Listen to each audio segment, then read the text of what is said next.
إنهم يريدون حرب الإسلام بأبنائه. هذا هو الجيل الرابع من أجيال الحروب. أن تقوموا أنتم بالنيابة عن أعدائكم بإشعال نار الحرب بينكم.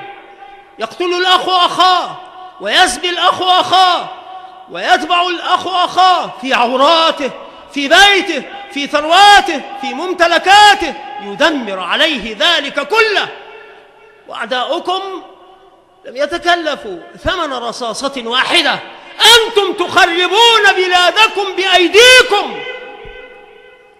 لماذا يريد الخونة تفكيك الجيش المصري؟ لماذا يريد الخونة إسقاط الجيش المصري؟ لقد أبقى الله لنا الجيش المصري فحفظ الله به هذه الأمة إلى يوم الناس هذا، ونسأل الله أن يحفظه فيما يبقى، إنه على كل شيء قدير.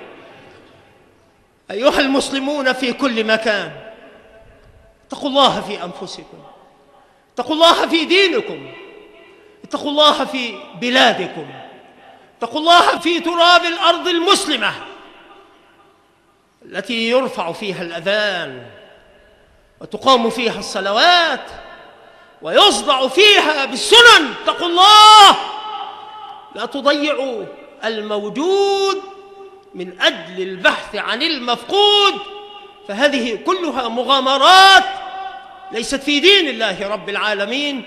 أسأل الله أن يحفظ بلدنا وجميع بلدان المسلمين، إنه على كل شيء قدير. وصلى الله وسلم على نبينا محمد وعلى آله وأصحابه أجمعين.